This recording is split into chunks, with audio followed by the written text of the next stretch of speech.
Welcome to Illustrating Robot Characters with Spencer Nugent. I am DTM, aka Delta Tango Mike. Before we start, I want you to please check out the first week of Photoshop Daily Creative Challenge replays with Voodoo Val every weekday at 9 a.m. Pacific. Tune in and challenge yourself with a new prompt each day. Today, we have illustrator and industrial designer Spencer Nugent, who will be designing robot characters in Adobe Fresco. Please tune in, get in your questions answered, and give Spencer your suggestions while he creates a unique character. Good morning, Spencer. How are you doing today? Good morning. I'm good. How are you doing? I've got my hot bean juice as always. I'm ready to go. Perfect. I got a big cup of it right here. Oh, yeah. I mean, it's kind of essential, you know. It's the fuel. It's the art fuel. Exactly, my fuel. I mean, don't worry. I'm staying hydrated too. So there you go. We're all good. We're all good. Got to stay hydrated in the new year.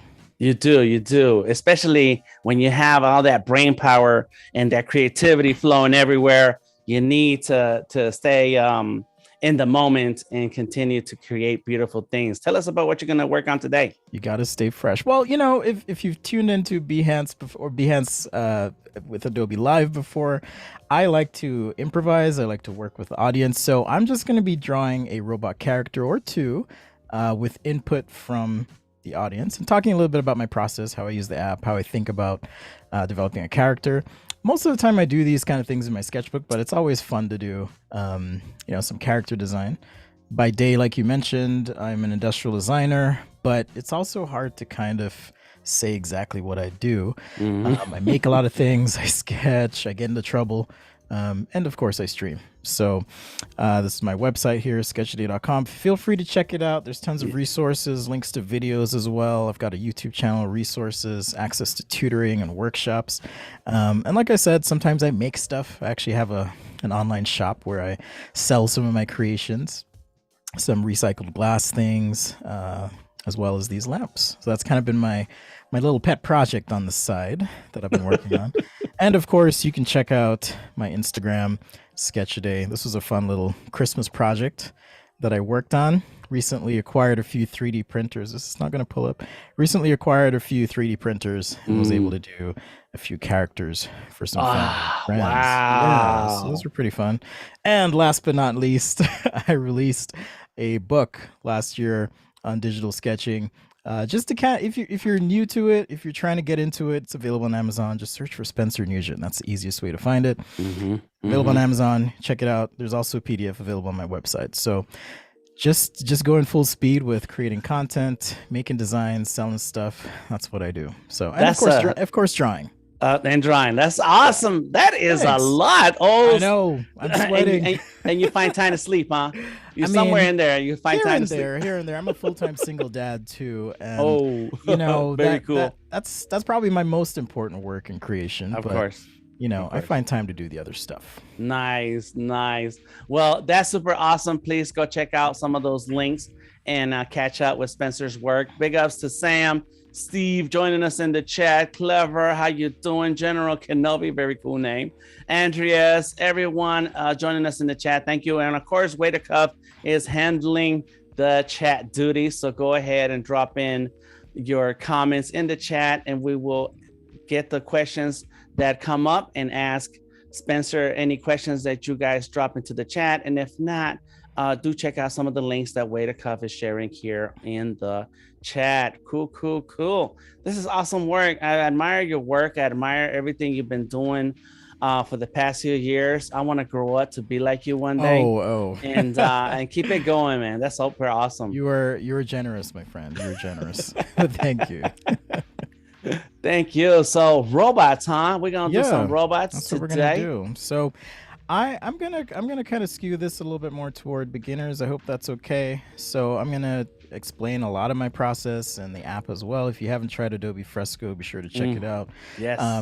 But more importantly as well, if you haven't tried Adobe Fresco, I actually did a Max session last year, and Adobe Max is completely free. That's one of the perks of the pandemic. Say that 10 times fast. Right, right. And you can actually go and watch these sessions. So if you want to jump right in and get started with Adobe Fresco and try it out on your iPad or your compatible Windows device, you can do that on the Max website.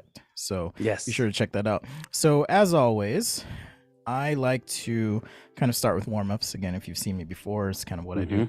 So I'm going to show you 3 warm-up exercises. And, you know, as I'm sketching a robot, there's a few things I like to think about in particular.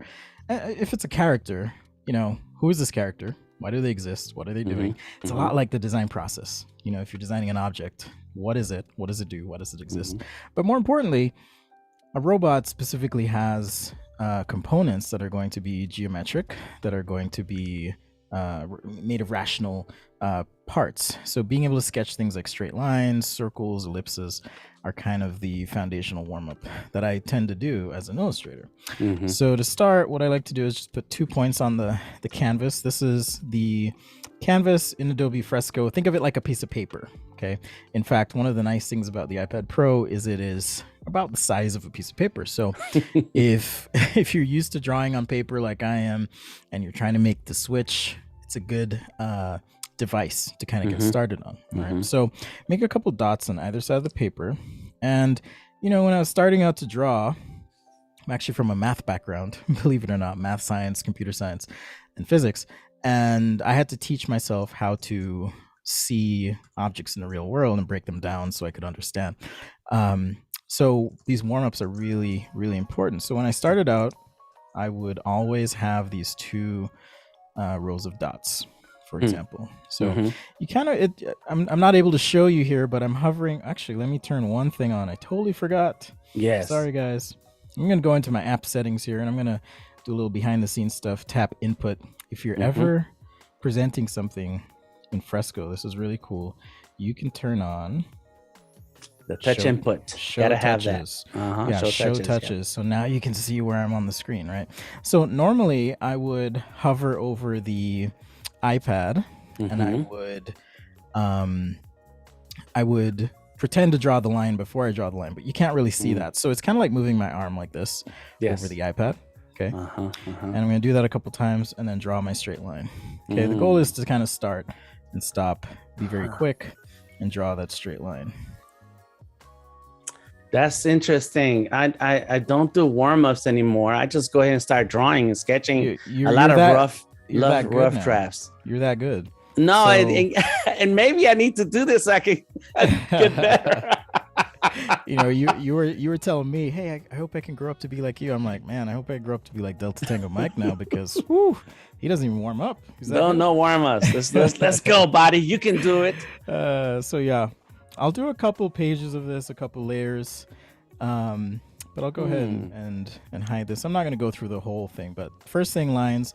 The next one is circles. I like to do circles. Circles are kind of important, right, as you're drawing shapes and figuring things out.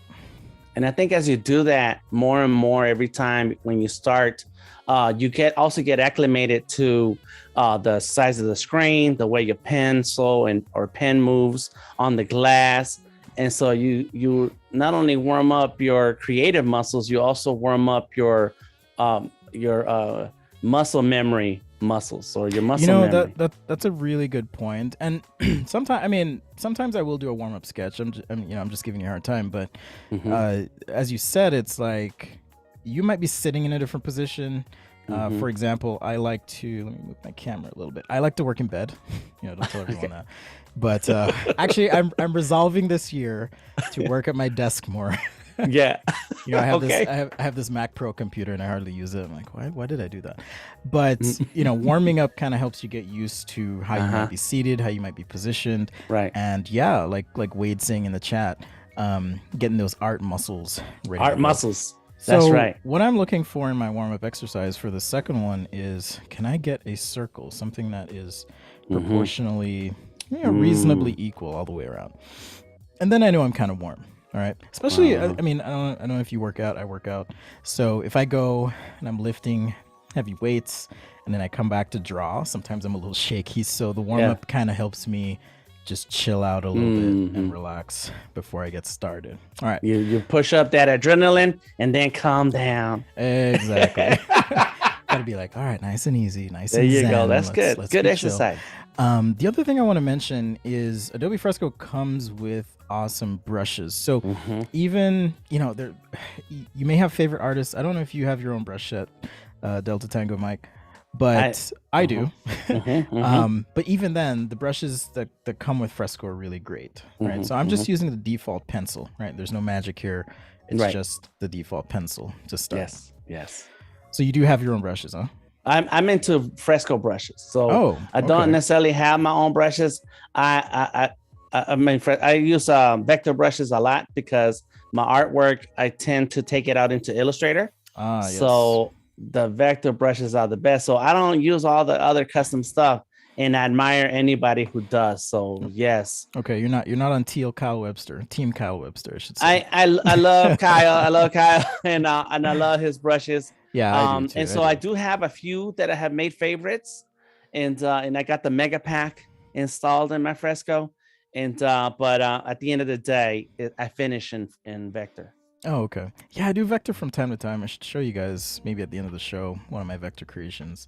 But I do them from time to time for sure. Yes. Most of the time, I'm lot from time to time. I do a lot of things. It's really hard. I think I might be undiagnosed ADHD, to be honest. Yeah. Well, you're channeling it very well. Thank you. Okay.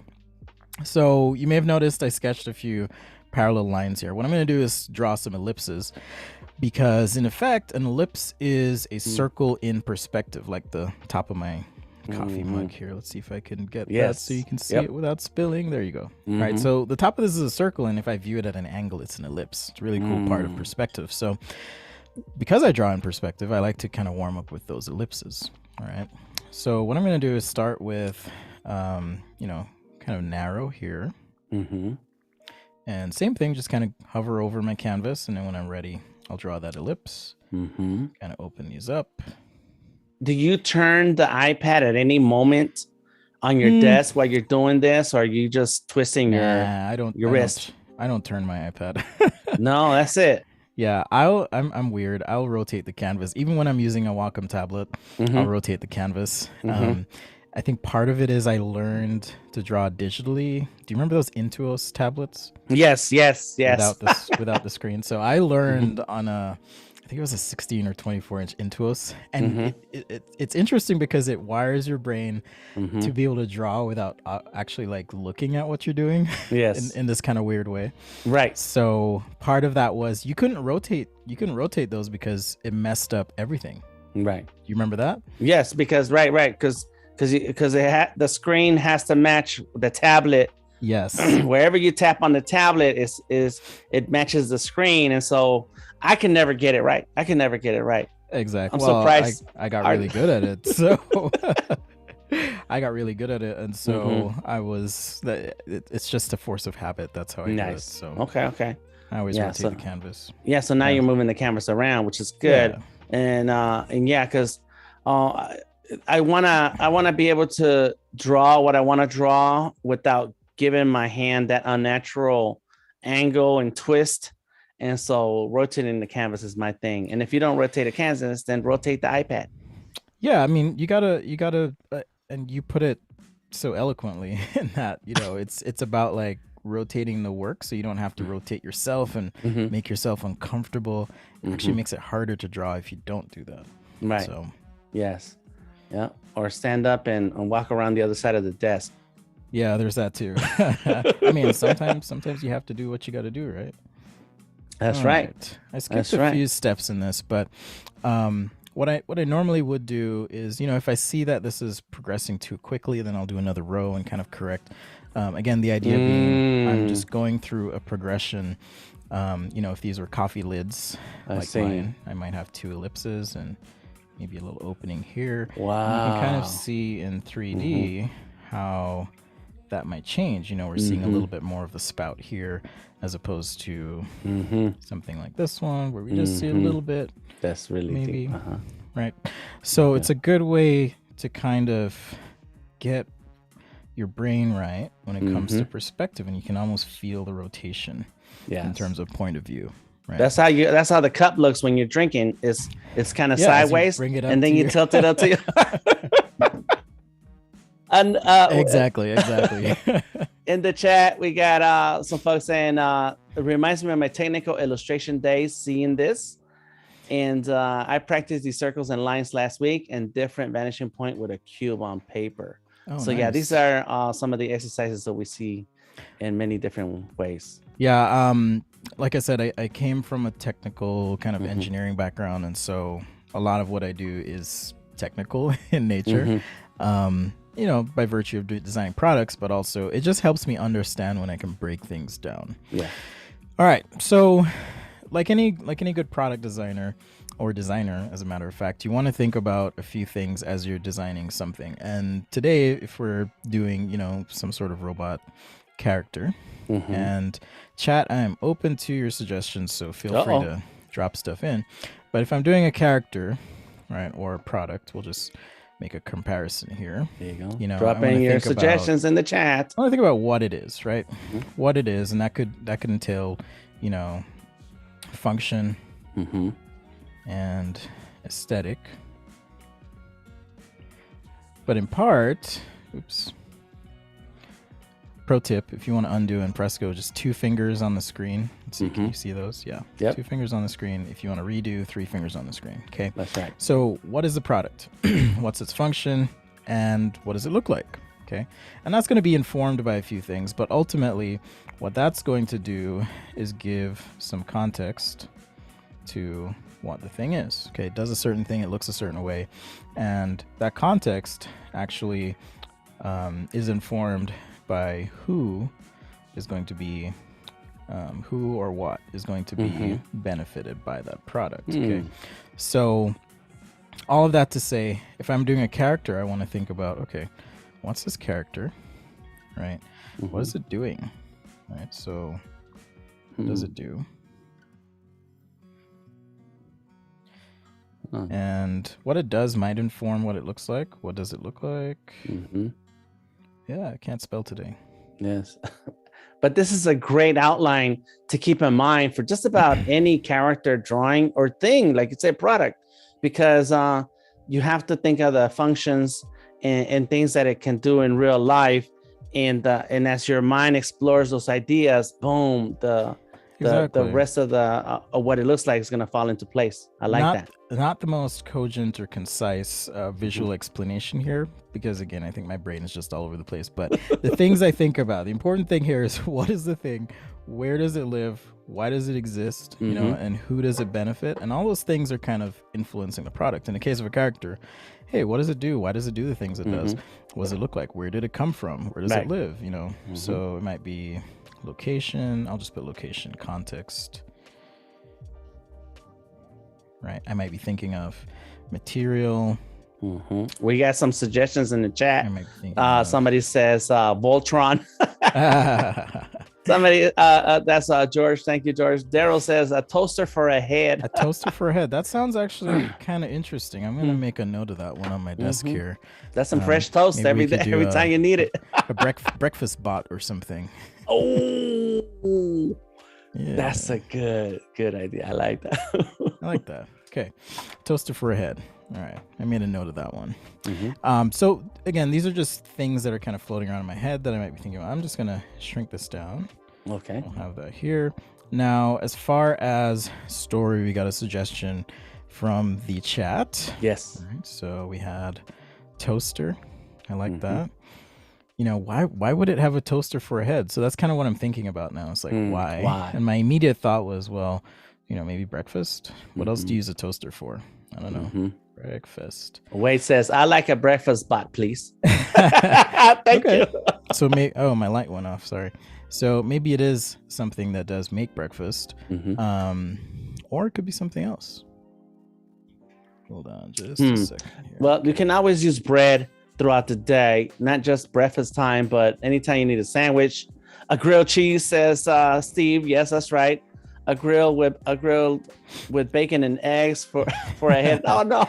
Okay, so it could be some, breakfast. Maybe it's making breakfast. Uh-huh. Right. Maybe have you seen the movie The Brave Little Toaster? Maybe the toaster helps it fly. I don't know. I used to love that movie as a kid. The little spring inside, it gives you that momentum to hop. Or maybe it is a toaster that is a robot. There's also that potentially. But in any case, let's say we're gonna start with a toaster as a component. All right. Okay. You got waffle maker hands. That's interesting. That's funny. Yes. A coffee. Don't forget the coffee. Breakfast butler bot. Okay. So I kind of like that too. Breakfast. And so the body, the torso could be the coffee maker. Could be. Yeah. Let's see. We got all kinds of ideas. Watch out. I'm just capturing all of these here. Yes. The frying pan hand.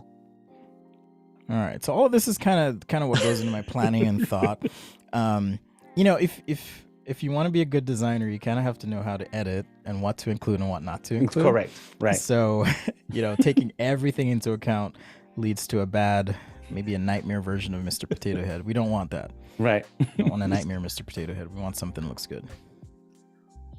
We're going to have a pile. Don't want a pile. You want something that's functional and it looks like it works. And it has those, like you mentioned earlier, some body parts. Like you can identify the body parts and they have a function and a reason. I get it. But throw all the ideas that you can on the chat. What I like to do is kind of start with some sort of thumbnail. Right. So this is the side of the toaster. Maybe this is the front. Just really rough sketching here. Okay. I kind of like this little slot for the toaster. Maybe this could be a nose of some sort. And so as you start to build things out, you can take these shapes and go, hey, maybe this is a nose. What would I do for the eyes? Well, I could have a different piece of material perhaps, and maybe it's the shape itself. I don't know, it kind of looks like a dog now, so I might change that. But I like the idea of maybe this could be the nose. Right. Someone mentioned coffee maker or coffee pot being the stomach. Yep. Or the torso, so I could sketch that in. Wow. Start roughing that in. Yes.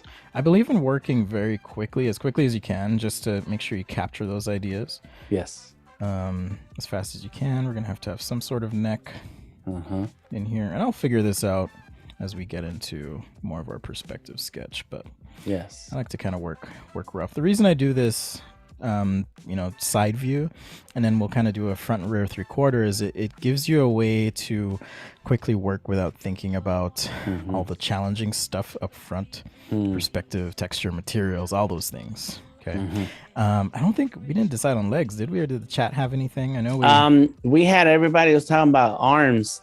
I know we had waffle maker arms. And waffles, yeah. Of some sort. Wade says finding shapes that works for anatomy features. Love this stage. Yes. You want to work through not only, I mean, this is kind of, if I were to give it a name, maybe it's component planning, and then I'll jump into a bit of gesture, because if I draw them as normal objects, it's not going to be that interesting. Right. So I want to come up with shapes next, and then see how these elements and components can fit into my final shape and gesture. Gotcha. Tamika says forks for hands. Maybe the waffle makers are the feet because of how flat they are. That could happen. And then utensils for hands, because that's how you pick the food elements and ingredients and stuff. Yeah, so maybe the foot's the waffle maker, and we've got I'll probably have some sort of articulation point here. Edward Scissorhands type of deal. I know. I kind of like this pot belly. Look at that. Yes. Oh, I kind of like that. That looks good. And I want to give more of a gesture to the head, so I'll do that in 3D as well. But I kind of like that. Wow. Don't be surprised if you see this character in the next book by Spencer. Well, we'll see. it will have the foundations This is of driving me this. crazy, so I'm gonna erase the face. Oh, I'm okay. like, it looks Not like yet. kind of like a dog. Mm-hmm. So, like I said, I'm just giving some more gesture to the Mm-hmm. shape of the toaster. Meaning, if I'm looking at the toaster from this direction, what does it look like, Right, right? right, right. What does that look like? Mm-hmm. So, Look at I'm you. gonna do that here, Uh-huh. and I did decide I want some sort of nose, but I can also change that shape. Nose typically looks Mm-hmm. something like that, or Mm-hmm. we could just have something flat. There's a Just a lot little we can flat. do. Mm-hmm. I do want there to be more of a smile, and that could just be, a material thing. So on the side of the toaster, maybe this The line break is goes a high. little bit higher, Mm-hmm. right?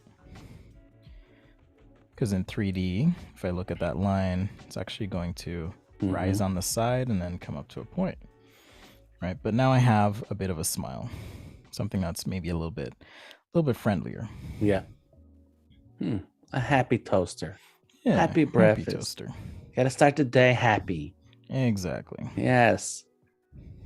Yes. Latrice says, whatever Spencer draws will be awesome. Thanks, Latrice. What's We up? agree. We agree. But no toe jam. Wait, it says.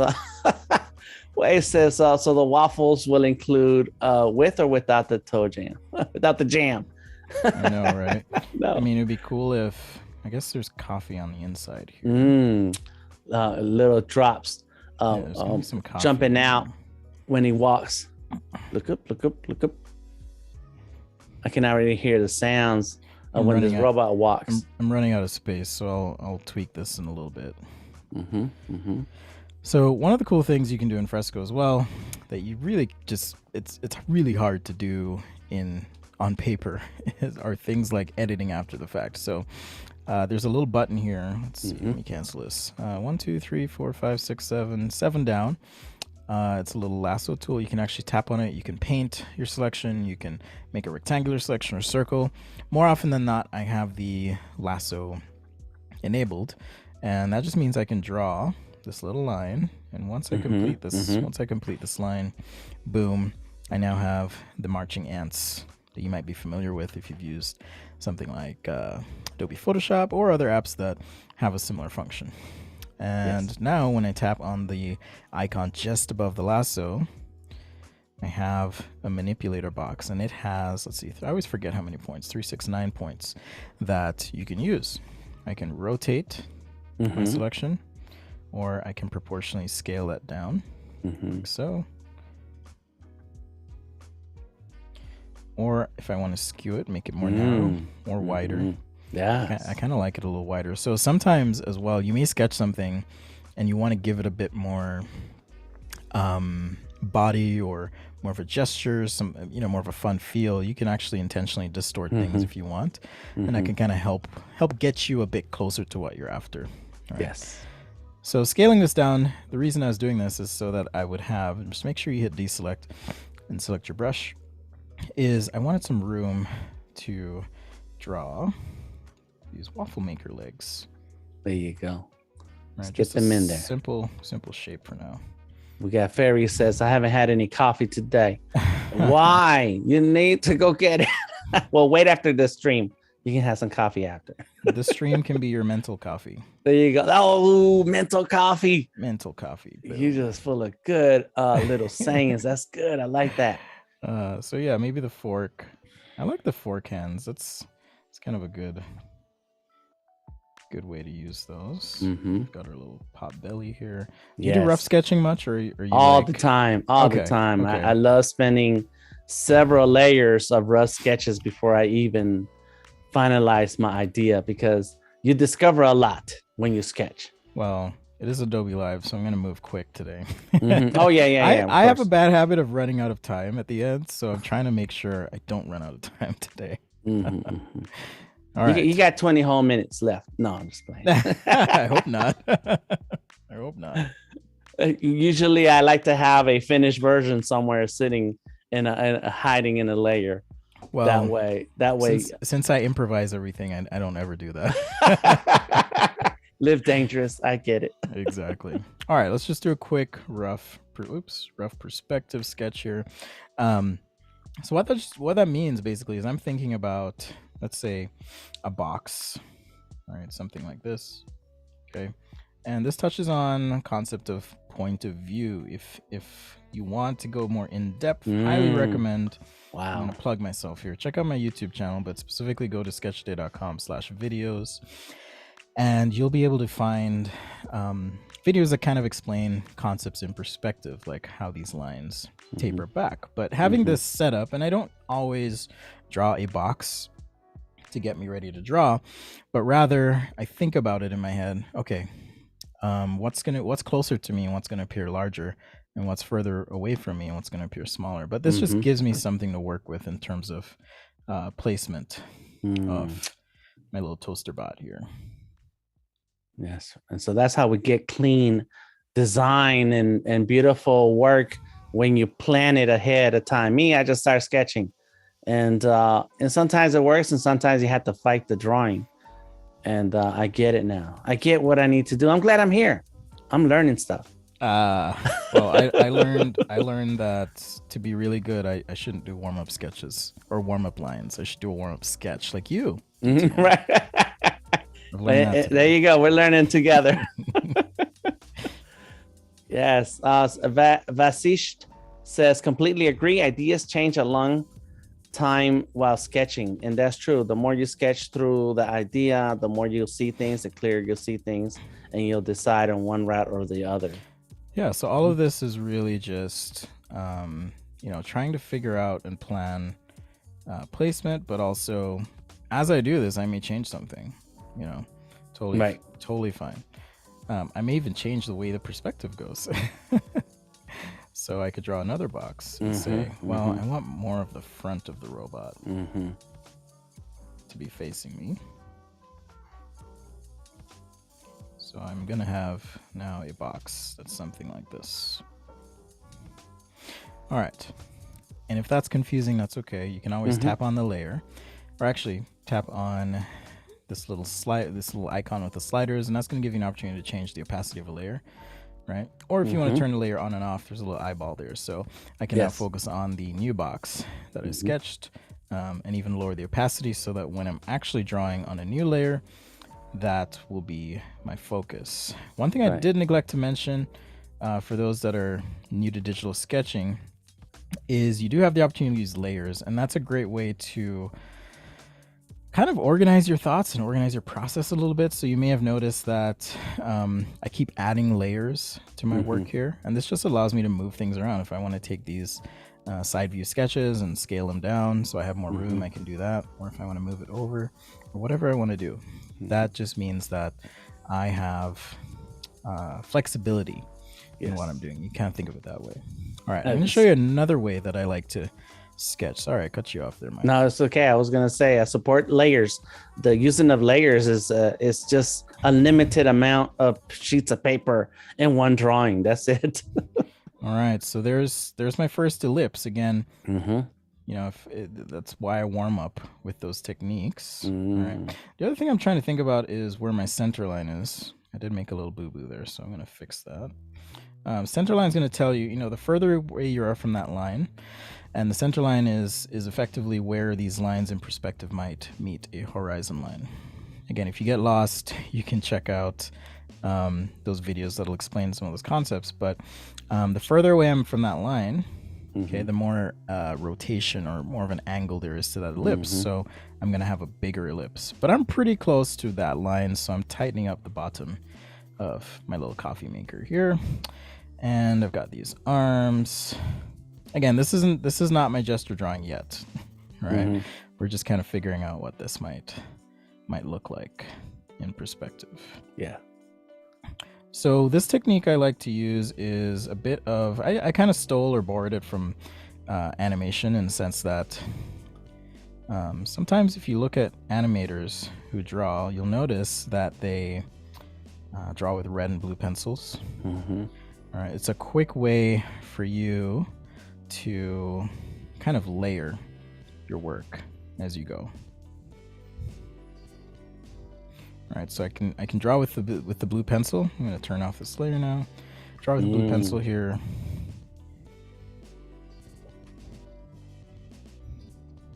And this gives me an opportunity to kind of roughen some details. All right, got our neck in there. I got to figure out what to do with the handle of the coffee maker. You know, initially I had it on the front here. I don't know if it should be on the front or the back. What do you guys think? Front or back? What do you guys think in the chat? Should the handle of the coffee pot be in the front or the back? Because we got a spout, right? So the spout has to be in the front. Spout has to be in the front, yeah. Yes. Okay. There we go. Sorry. I think I answered my own question there.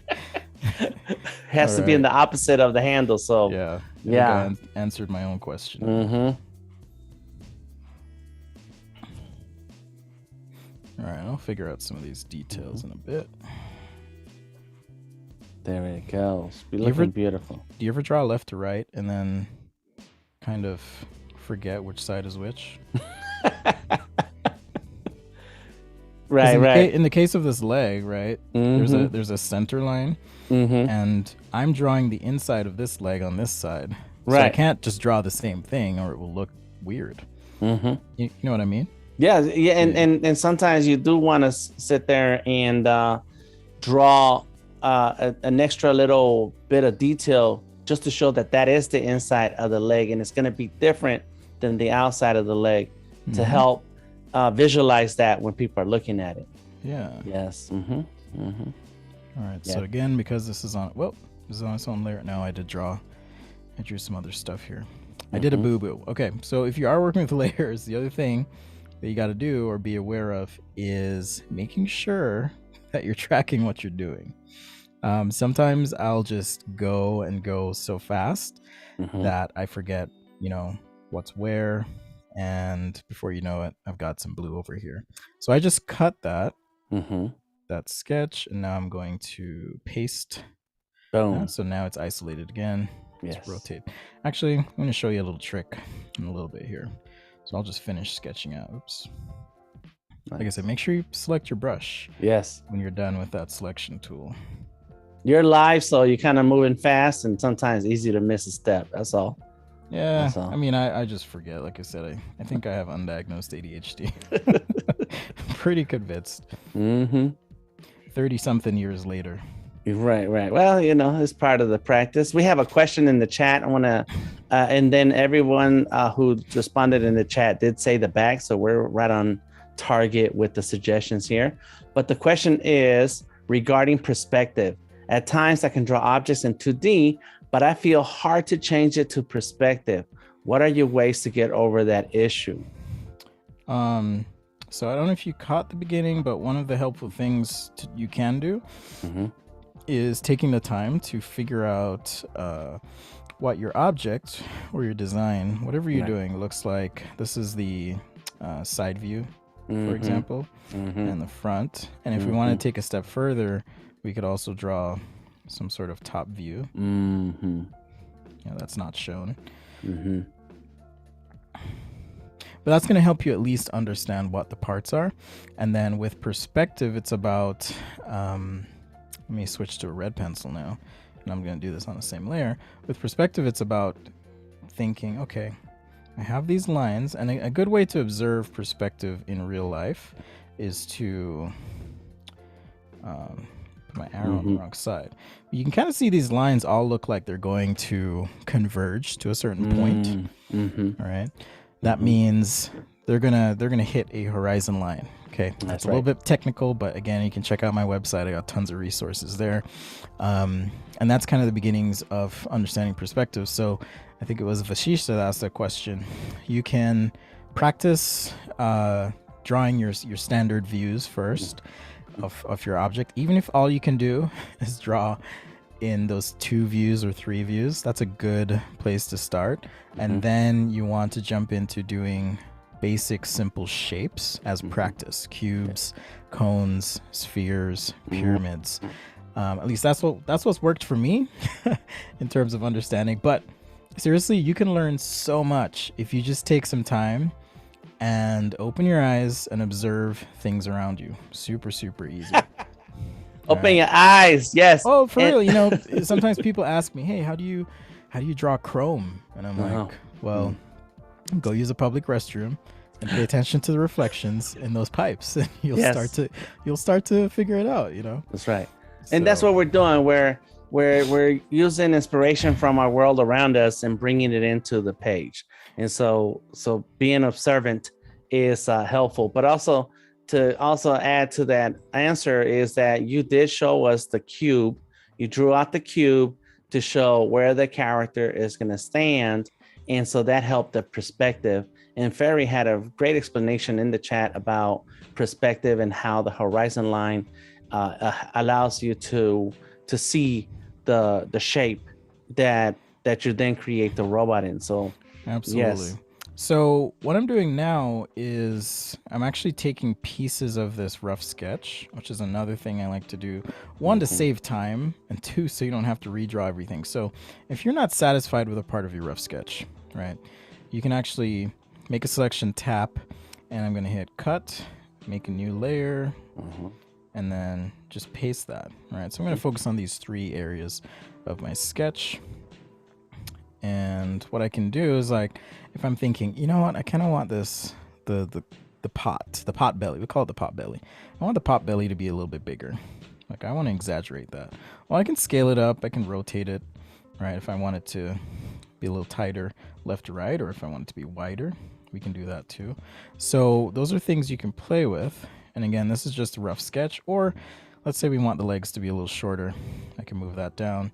Now I can jump to the head here and move this around as well. If I want to rotate that slightly, we can do that.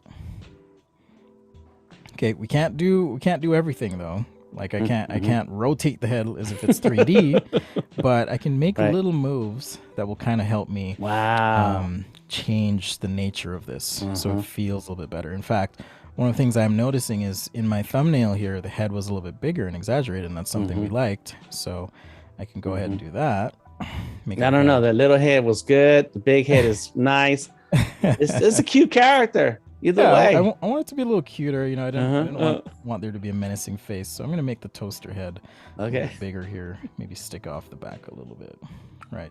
So that way I don't have to redraw. Now when I'm done, I can merge these layers. Or if you want to group them, that's another way to preserve some flexibility in what you're doing. But I'm really liking the giant head, so I'm going to keep that. Okay, so like I said, switching colors, and I'm going to turn off some of these notes that we had here just to make a little room for myself. All right, those are all in separate layers. And looks like we got a little blue goober here. Yeah. Turn that off. Okay, so now I'm going to take this, move it up. All right.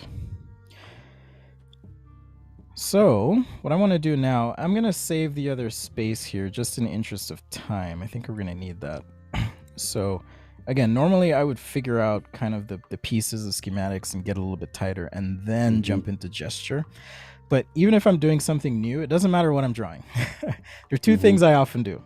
I will look up inspiration on like Google Photos, or trying to understand. I mean, I've drawn toasters and coffee makers and forks and waffle makers before, so that's not a big deal. But if I'm drawing something, don't like put yourself in a bind by not looking at something. It's totally okay to look at something. When I started drawing, I was adamant about not overlaying, so I wouldn't use layers. I would just try and get it right, which, as it turns out, is a good way to sharpen those skills.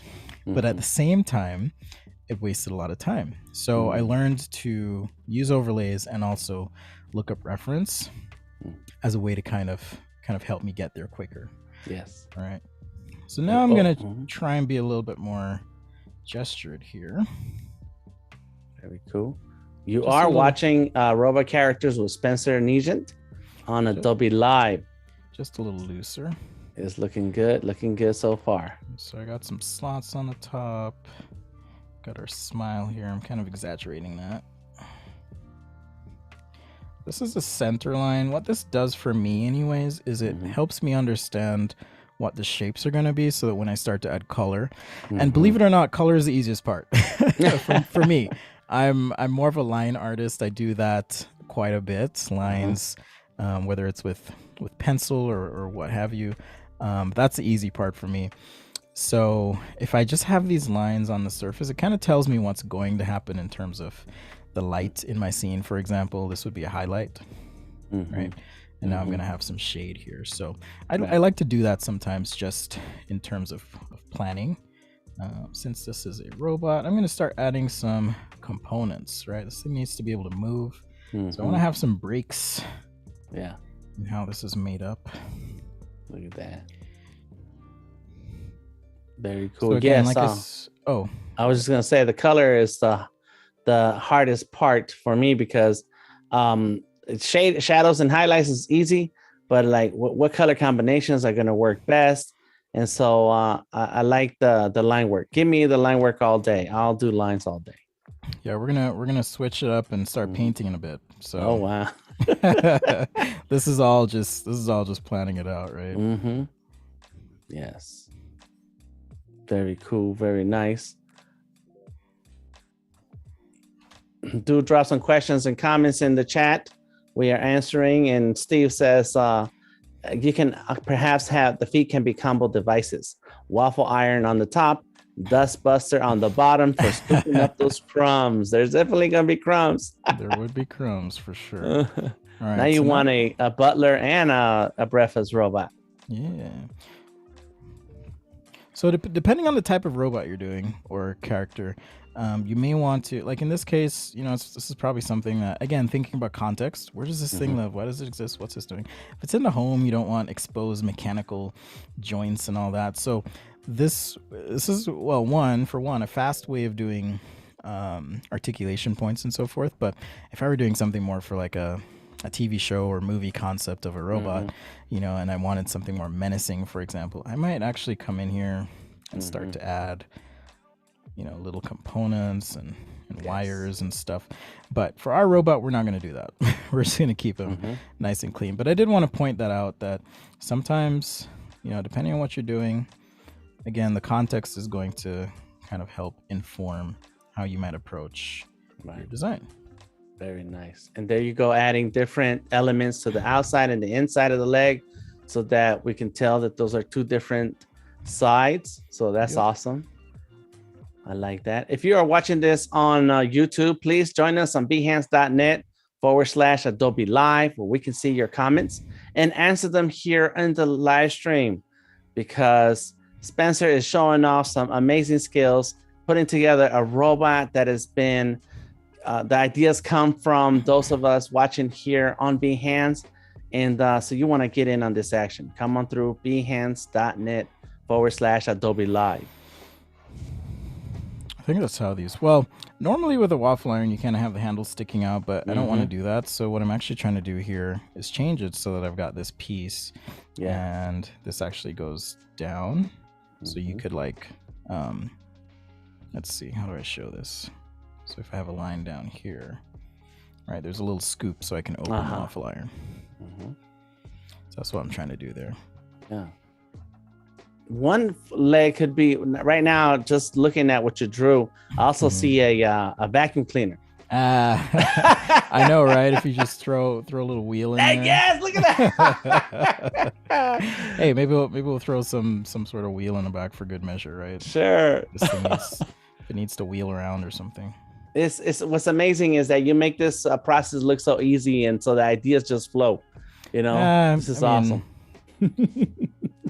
It's about years of practice and work, right? Okay, so another thing that's going to help your perspective is things that are closer to you are going to appear larger. So if I take this leg in the front here and scale it up just a little bit, maybe rotate. Well, I guess it depends on the position of the leg. So I'm not going to worry about the bottom right now. Hit done. Now I have a bit more exaggerated perspective, right? So another thing you can do to kind of help your sketch out. So I'm gonna have this leg, just so it feels more natural, I'm gonna have this leg slightly rotated and facing the viewer, as opposed to this one that's sticking out. Okay, a little bit more natural of a stance. And you can keep playing with those selections. If you drew it and you're like, oh man, I don't really like where that is. We can always move it over. Mm-hmm. Rotate a little bit. Position, hit done. Come back in and start. Oops. I always forget to do that. Come back in and start sketching. All right. Maybe even change where we have our articulation point. Mm-hmm. Steve has suggested that this is the hottest, most popular Valentine's gift for the not romantic guys to buy right there. Right? Exactly. Oh, just created a product. It's a character and a product. This is amazing. Here you go. I love you so much. Here's a coffee making, waffle making toaster robot. That's right. It's beautiful. Amazing work. Well, it will be amazing. It's rough right now. It's rough. That's right. And that's how everything works, is that there's rough stages. There's the idea, the rough, and eventually we'll get to the beautiful finished product. But we have to see this roughness. When I was starting out, the other thing, like I said, I would stress and try and draw it right the first time. Mm-hmm. But the other thing is I didn't understand the artist process and how, for many, if not most artists, there is a rough sketch. You just don't always see it. Right. And there are people that are good enough to just not do that. But give yourself some grace. Give yourself some space to know that you don't have to get it right the first time. Right. It's one thing I wish I'd known back then. It's a process. That's right. It's a process. And to check out more of the process, check out Sketch a Day on YouTube. And there's a sketchaday.com on Instagram, where a lot of the amazing artwork that Spencer creates is available for you to check out and follow. And then the 50/50 Creatives Labs. This looks like the more refined product that's made it into the market.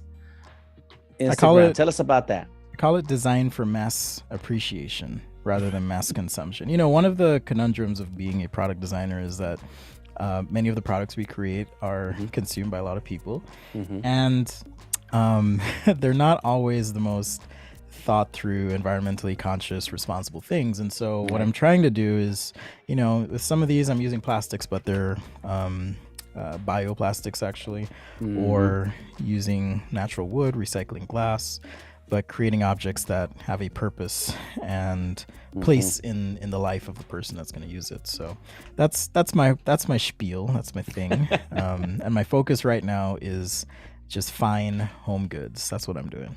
Right. And so that's where the 50/50 comes from then. It's using something that is older and making it new. Well, 50/50 for me, in part was, that's a long story, but okay.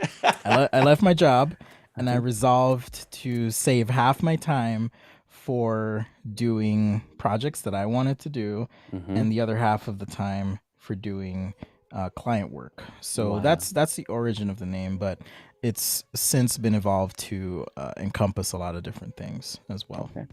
Well, that's good. There it is. Set a mission for yourself, and then from there the creativity just explodes. That's awesome. Yeah, exactly.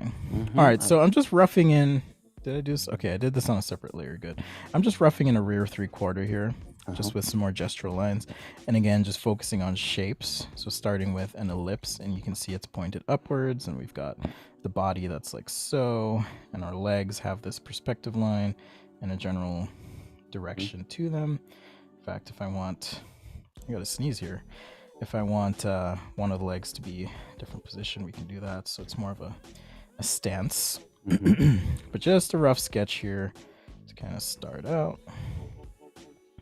Got our forehands. I haven't really thought of the details on the forehands. They feel a little anemic, so maybe I'll modify those. They could be utensil hands. I was thinking maybe the forearms could be like the Swiss Army knife, where different things will pop out as a hand when needed. But the forearm is the Swiss Army knife. Yeah, so this could be some sort of Swiss Army, and then we have some sort of connection. So kind of like, I don't remember who said the comment earlier, but sometimes when we're designing things, you kind of change your mind along the way, and that's totally Mm-hmm. fine. So Yes. here's an example of that where I just want these two shapes. And now I'm going to figure out a little connection here Mm-hmm. for these shapes. Something simple. Swiss Army knife. So I'm going to have a nice crisp line there. And then maybe the utensil sticks out of the end of that knife. Mm-hmm. Got a question in the chat again. Do you ever feel like your sketch is done? When I sketch, I feel like I keep adding more and more details. That's that's an interesting one. You know, I say this all the time on my YouTube show, but I am very impatient when it comes to sketching. Mm-hmm. So if I can't finish it reasonably quickly, I don't even want to do it. So truth be told, there's likely a lot of sketches that I have that could use some extra love. Okay. Occasionally, I will go in and redo something or tighten it up. Usually, that's if I'm doing like client work or something like that. But for the most part, you know, done kind of relates to the purpose of the sketch. You know, is it meant for presentation? Is it just a thinking sketch? Because the sketch on the left could be done. Right. If the purpose of the sketch is really just for me to capture that idea really quickly, cool. I'm done. Right. Otherwise, if I'm trying to show this to a client, there's too much noise in the sketch for them to understand what I'm trying to propose, whether it be an illustration or product design or some sort of concept for this robot. Right. Hey, maybe this could star. Maybe this robot could be in Wall-E Part 2. Yes. Ever Part 2. That's right. Actually, as I was getting ready for this, I was thinking about Wall-E a lot. They did a really good job designing some of those robots. A lot of personality. But yeah, I really love that movie. That's what I like about some of these robots designs, that they have parts of their body that it says robot, but the way they move, they're very human-like. Yes. And so animators are some of the most awesomest, talented people out there, because they make you believe. I like that. They make you believe. Mm-hmm. All right, so this one has a little bit more gesture to it, right? Than the one on the side here, but we're going to do a quick sketch, and then we're going to get painting. We'll talk a little bit about some of the brushes in Fresco. Do you paint much, or is it pretty much Illustrator? It's a lot of vector brushes for me. Vector. Oh, okay. Yes, no paintings. All right, you're coming at Zilla, right? Yeah, right. I want his crown. I'll just share the throne a little bit. Just put me up next to him. That's it. Watch out, no, Rob. Go Gadget Hands, says Steve. And Tamika says, nice idea with the Edward sister hands. Yes. That way. Yeah, I think that solved the problem. Really give it thick arms, and it's multi-purpose. So with the red-blue technique, you can also, you know, you don't have to start with blue. You can start with red, but it's, again, just a quick way to kind of refine things as you go. Yeah. And I always say that, well, I didn't say it, but Mexifunk says that layers are free. And so this is when you start drawing over and over in new layers if you want.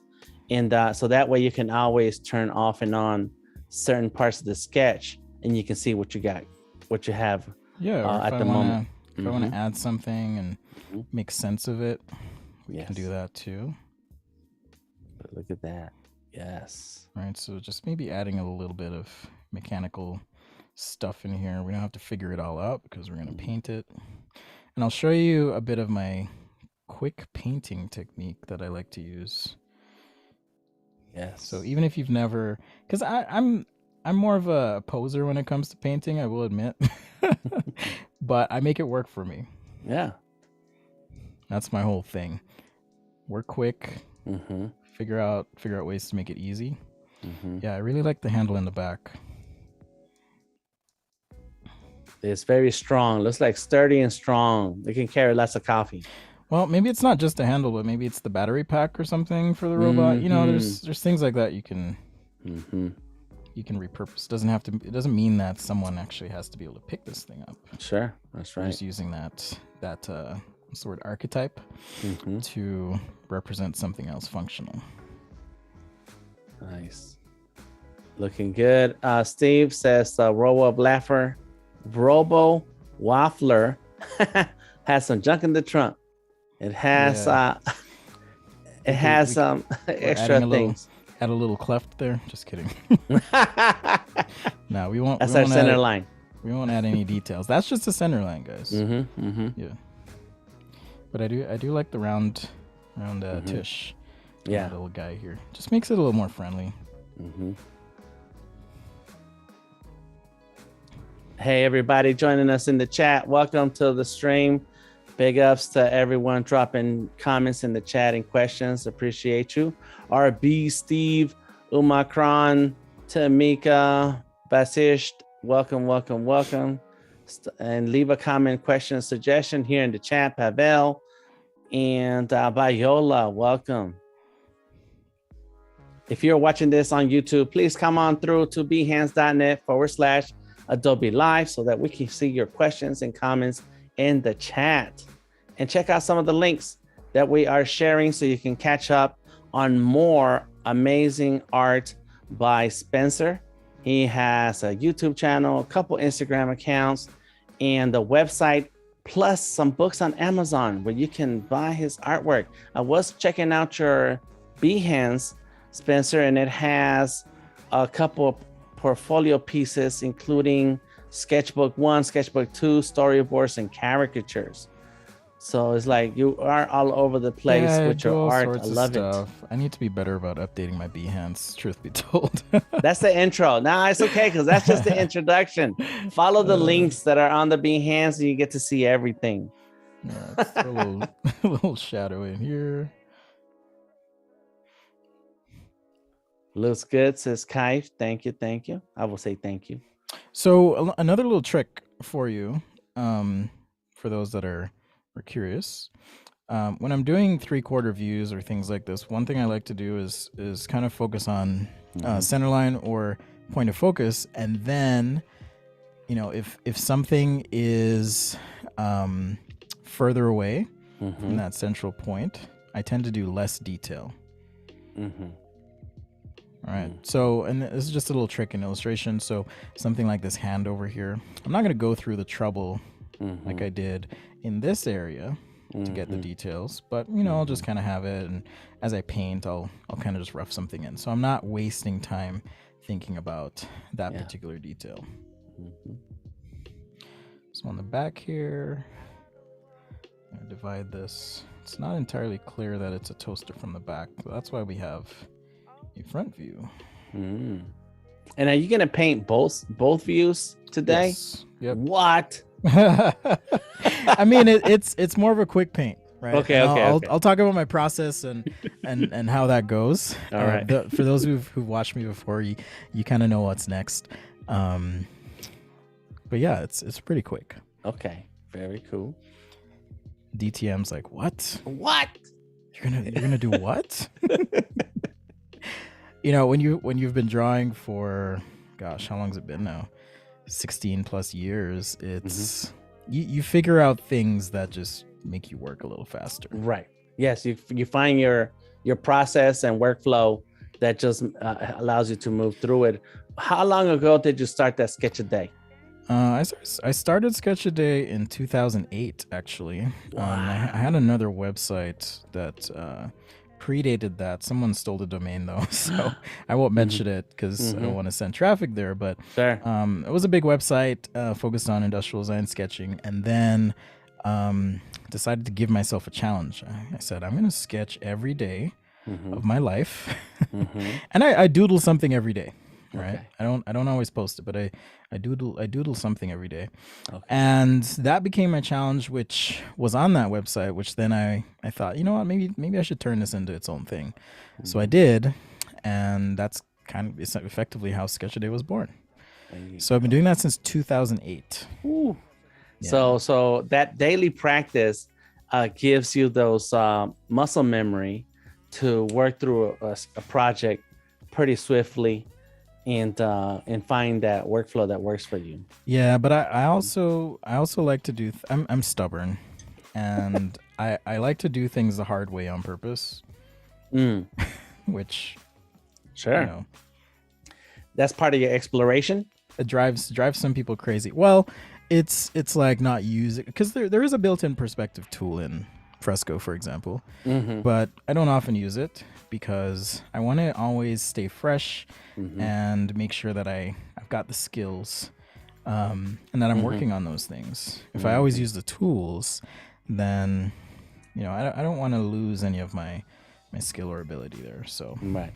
Yeah, you don't want to get lazy. You don't want your your um wor- your your muscle memory to start taking shortcuts because then you might need it. exactly, Uh-huh. I got exactly. you. So part of drawing every day, in effect, is maintaining those skills, keeping sharp. Sometimes I'll Mm-hmm. even just draw cubes, or Mm-hmm. just those Fundamentals. primitive shapes. Because and Yeah. people always ask me, hey, how do you get better at sketching? And I'll say, do the basics.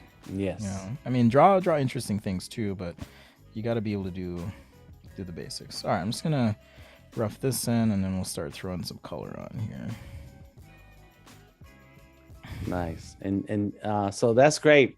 The practice. That's what that's my go-to every time.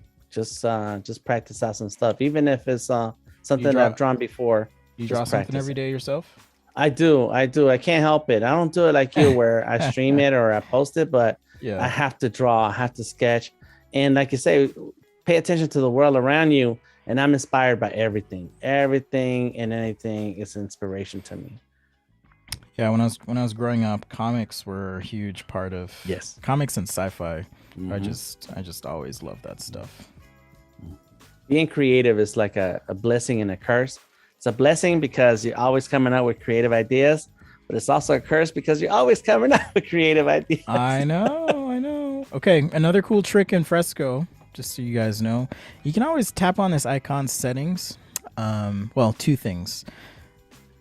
If you want to be responsible and be a good illustrator, name your work, but I'm not going to do it. I'm telling you to do something, but I'm not going to do it. The other thing is you can tap on settings, and if I want to change the size of my canvas, this is 24 by 18. You can actually go in and modify this. So if I want a little bit more room, and Fresco is actually really cool because I don't know what deals have been made with entities beyond this realm, but there are no layer limits, and the app doesn't slow down, and it's awesome. So if you want to make something big, you can do it in Fresco. There It's you go. really cool. Really Nice. cool. What size iPad do you have here? I'm using the 12.9 inch. Mm-hmm. Admittedly, if they made a 15 inch, I would totally buy it. I want the iMac to be a drawing pad. Give me 27 inches of. Right? So it's already working with a big size. The bigger, the better. All right. So Yes. I merged those two layers together.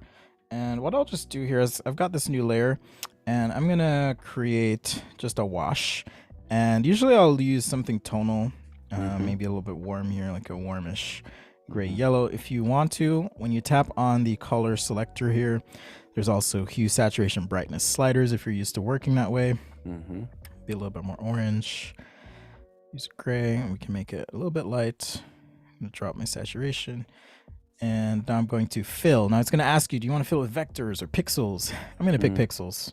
I'll leave the vector stuff to the professionals like DTM. All right, so now I've got a little background here. Nice. And I'm going to take my sketch, tap on those little sliders, and slide down. And so now I have a little reference, right? I can barely see the shapes, just enough that I can start painting my shapes in. All right, so now I want to think about, okay, if this is a toaster, let's see. Okay, we've got time to do this. Yes. You know, I was talking a big talk there, and DTM's like, "You sure you're gonna finish this?" Yeah, I'm gonna make sure I finish this. So That's years and years of everyday sketching will get you there. That's right. Just make sure you're not you're painting on the right layer, I should say. All right. Yes. So the other thing is there's a little slider here. If you tap on the numbers, you can slide up and down and adjust your brush size.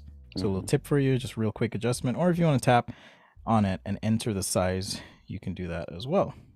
So you're gonna start painting under the sketch layer. so that you can always see the sketch Under layer? or over. It's Okay. either way is fine, but I'm just adding some gray here. I'm gonna make this a Okay. little bit darker. There we go. Big ups to Danette, Tamika. Danette says that's good to know. Tamika says Fresco is awesome. It really is. I suggest that you try out Adobe Fresco either on the iPad or a Windows device. It is an amazing application that has light brushes, vector brushes, and pixel brushes. It's crazy what people can do. So check it out. All right, so this first part of my process is just color blocking. So I just quickly drop some color in, like so. I mean, if you want to be careful and slow, you can do that too. I'm just gonna keep it loose, right? And I'm doing it when I'm zoomed in so that when I zoom out, it feels a little bit tighter as well. So now for the arms and stuff, do we want to pick a color? Does the audience have any? Just for the arms and legs specifically. Arms and legs color suggestions, please in the chat.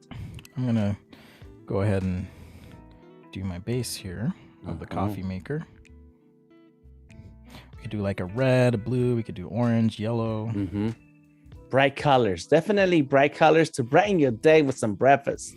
Ooh, there you go. That's right. And so Clever has a name here, Omeletron. Let me read that again. Frittata bot. All right, here's another thing you can use in Fresco. I'm not using it, but I'll show you. Second to last icon here, smoothing. Mine's all the way down. I never use smoothing because I want to, like you said, train those muscles. Yes. You know? But if I turn this up, when I start painting or erasing, actually I have to do it for my paintbrush here. You'll notice my lines are a lot smoother than they were before, right? So you can crank that up as much as you want, right? So now I have nice smooth lines. Particularly helpful if you're gonna draw a little bit slower, right? And you just want to fill in some areas and not capture all your jitters. I tend to like a more natural feeling sketch anyways. All right. Very cool. So as you're working left to right, what you can do is, you know, since you already have the color selected, just go ahead and block in these other areas as well. We have some suggestions in the chat. Green, camel, neon pink, metallic blue, and red. I like so that's red. A lot of different colors. I kind of like red, so I think I'm gonna go with red. There you go. Pick the one you like. Oops, wrong tool. I should have picked the eraser. Yes. Boom. Looking good. I like that. All right, another tip for you. Actually, I have to turn this layer off, but actually, I don't have to turn the layer off. My bad. I thought my color here was transparent, but if I tap and hold on the screen, I'll get a little loop that pops up, and it's going to show you what color was previously selected on the bottom half, pardon me, and on the top it's going to show what the new color will be. Right, so I can pick that color if I switched off. Another way to get the colors you've picked previously, say that 10 times fast, is you can tap on the color selector itself, and if you scroll down or look at the bottom here, there's a thing that says recents, and that's going to show you all the recent colors you picked. So if you're fairly certain, you can pick that color and then jump into painting the rest. All right, so a little time-saving tip for you there. Lots of cool tools to keep using Adobe Fresco, adding Adobe Fresco into your workflow. And there we go. So when you're blocking out these shapes, are you going to go back and recolor later, or there's a reason for blocking them out? I'm not going to recolor them. So the block is for a base color. And so how I work is I put the base colors in, right? So in this case, a little bit of gray. I'm just going to use metallic gray for the shoulder and head portion. And I may introduce a color break where the smile is located, as well as add some eyes. And once I have those base colors, then it's all about lights and darks and a little bit of texture. So it's super fast that way. Instead of painstakingly taking a paintbrush and filling in, right, I can just lay down that base, add some texture, add some highlights, and I'm good to go. Boom. All right. So we decided on red, correct? And I'm going to save the belly of the beast, the belly of our little guy here for after, but I'm just going to pick a red. Maybe something that's a little bit more mid-toned, like so. And I do want to do this on a new layer just because if I had a bit more time, I could fix my mistakes and stuff. So I'm going to just try and work on a separate layer so that, if anything happens, I can always change whatever I did before. Yeah. All right, so there's my arm. That's what I like to do. Different colors and different layers so that I can always come back and edit what's in that layer without free. touching. That's right. They're free. And whenever I edit a layer, it doesn't touch on other parts of the drawing that I don't want to mess with. Kind of looks like Iron Man though, so maybe I'll do there blue. You go. You add that yellow and you got Iron Man. Maybe I'll do blue. Okay, so one of the other benefits, man, there's so much stuff here to talk about, but one of the other benefits of working on separate layers is I can tap lock transparency, and now, if I want to go with something that's more of a blue, nice, maybe more on the teal side, let's say, I can lock transparency, which means all the transparency, anything that doesn't have pixels, is locked. All right, so I can easily come in and recolor what I did before. All right, I'll turn that off, unlock transparency, and now we can keep going. Lots of cool tricks in Adobe Fresco. Also, your layer order, right? I'm painting above, we'll call it the booty here. I'm painting above the booty. So if I take this and drag it under, oops, I grouped those together. If I take this and drag it under that layer, okay, there it is. I don't have to be as careful on that region, right? And I can just paint it. So another way to kind of save time as you go. Look at that. Beautiful. And yeah, I like the blue, green, teal color. The red was a little bit more evil villain. Yeah, it was a little bit Tony Stark, a little bit evil villain. New Spider-Man. There you go. Did you see that, by the way? I have not. You're not not a superhero movie guy? No, I think you need like a certain type of subscription for some of those things. Yeah. Okay. I'll get to it eventually. Because you're not leaving the house, is what you're saying. Right. Oh, that's right. Yes. Oh, okay. Yeah. It's been an interesting 2 years, huh? Yeah. I need everybody to wash their hands and not touch their face. We're not in public. Please. Seriously, I was at the gym this morning, and because where I am, the gyms are open, and of course, invariably, you're just minding your own business on your machine, and then someone just like decides they're just gonna mosey on up right next to you. Yes. I'm like, there's 15 other machines open. What are you doing? Anything you're doing in public, somebody will stand right next to you. I know. Like, come on, man. So there we go. The hands are in different layers. Back to the legs. And so you're doing, it's one character, but you're drawing it twice. Yeah, I'm doing 2 views. Drawing is communication. That's another fundamental thing, I believe. Drawing is communication. So whether you're communicating mood, emotion, idea, character concept in this case, you want to make sure that you form a cogent thought. Think of it that way. And to do that, I need to make sure that I'm representing enough of the idea that someone understands, oh, here's kind of what it looks like. Here's what it means. Here's the 3-dimensional space it might occupy. Right. So that's how I like to think about it. Plus, it lets when you do it like what you're doing with the 2 views, it makes you feel like this is a real thing that you're seeing those 2 views, so that it is a real thing. If it could possibly, if it was real, this is when you're looking at it one way and when you're looking at another way. Yeah, so, exactly. Yeah, it's very nice. All right, so now I'm just gonna fill in the belly here. I'm gonna try and make this transparent or translucent in some way. So that's gonna probably take a little more time, so I'll save that till the end, but the rest of this will shade in a bit quicker. What do you think the coffee contents are like? Is it strong coffee or decaf? I like my coffee black, dark. All right. Yeah. I don't know about you. Strong. I like it strong. So says right. Steve also. And Yuma Corn says strong coffee is so addictive. It is. And someone clever says that needs that caution. Contents may be hot. Oh yeah, I'll add that text. You'll have to remind me, but I'll add that text. Yeah. There we go. That's a warning label. It's hot coffee. Strong coffee. A friend of mine taught me about some coffee, and he said if you can see the bottom of your cup, then the coffee's not strong enough.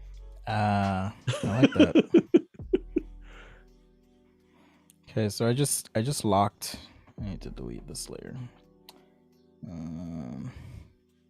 Okay, maybe not.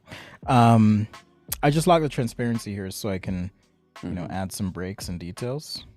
So again, because I blocked in the color, it's a lot easier for me to do stuff like this. Okay. And now we can come in if we want to. Start adding some separations.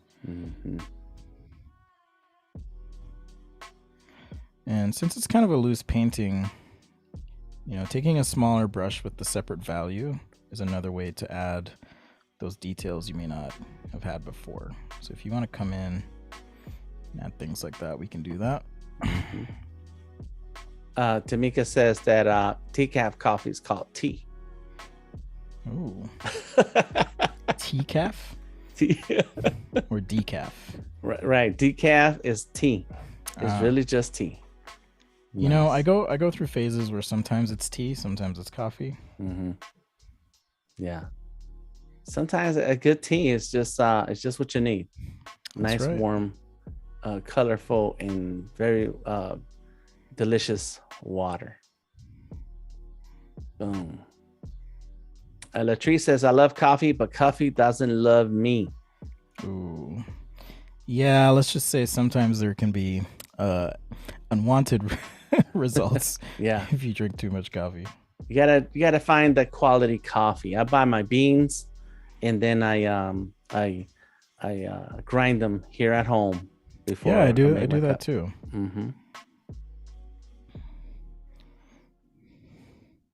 This is a good strong cup of Indian tea will rock your socks, says Steve. Thank you, Steve. Nice. And Ferry says they're drawing also while watching this, so that's very cool.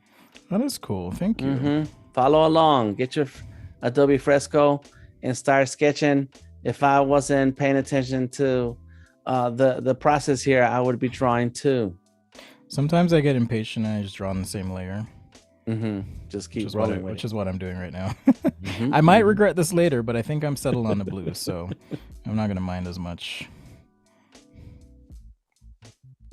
Well, that blue is still in a different layer. I can tell. Oh, yeah. It was on a different layer. So you're good. I got you. You're good. Bam. Tamika says gas station coffee. And Steve says that sounds like torture. Sometimes that's all you have is some gas station coffee. That's right. Yeah, especially late at night. Boom. Yeah, you're starting to add in the details now. I like that. Yeah, just little details here and there. Again, because this is on a separate layer, I can always clean that up or make changes. If it was on the same layer, I'd have to pick the exact blue and make sure that that the color is blending fine, which sometimes is I wouldn't say therapeutic, but meditative. If you want to sit there and do all those things, You practice your patience. Yes, exactly. All right, I'm getting into the weeds on the details, so I'm gonna keep moving on some color breaks here. Check out Sketch a Day on YouTube for more of this process and workflow by what we're using today in this robot. But Spencer does a lot of different types of drawings, product design, and shows the process every day on YouTube. Check it out. Sketch a Day. Sketchaday.com on Instagram. Check that out. And if you visit Spencer's Behance, there's a link for everywhere. I think that's where I grabbed all your links. I went to the Behance page. There's a Twitter, Facebook, LinkedIn, YouTube, and Instagram. Go check it out. Yeah, I'm easy to find. Yeah. And I like how you use the same name all the way across different platforms so that it's easy to find you. I try. The exception is Twitter. I didn't have sketchaday.com available, so it's Daily Sketches on Twitter. Daily Sketches. I'll go ahead and give it a follow.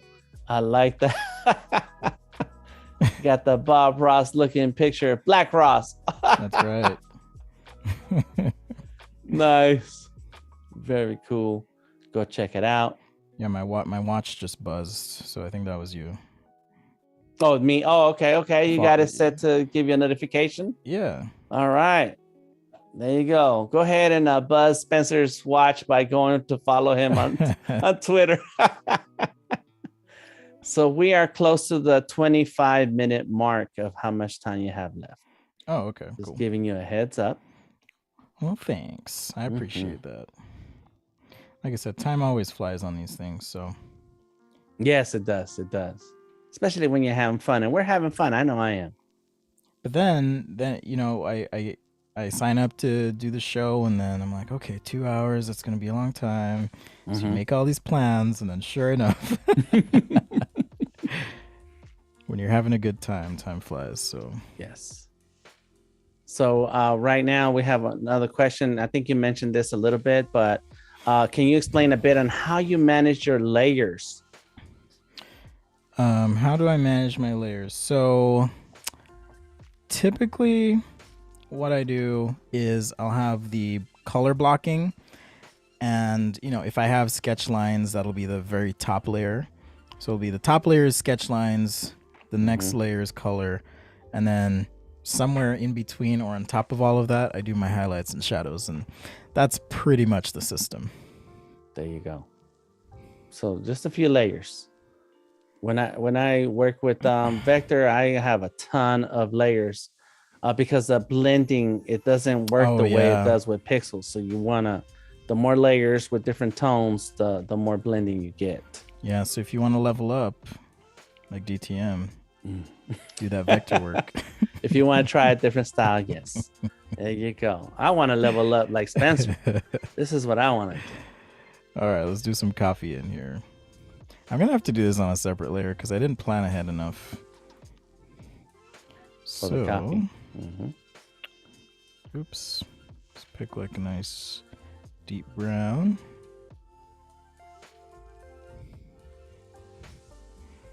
So what I'm going to have to do is paint and erase is what I'm going to have to do. It's also a way to do it. So you can obscure things with opaque colors on separate layers, or you can paint and erase. You can mask. There's so many ways to do this if you're working with specific areas digitally, but most of the time I paint and erase, or I just have things on separate layers. Yeah. That's what I like to do. And if you were to drop that layer under that this other that one layer below it, it would be obscured right now because I have. Oh, wait a minute. Yeah, because I think you did the white on a different layer. Oh, I did. Okay. Look at that. Yay. Thanks. There DTM. it is. Thank All right. you. I thought it was on the save, so I was like, oh crap. Yeah, because now I can play the opacity. All right, cool. Yes, there you go. Thank you. We did it. We did it. There I was thinking I didn't do it.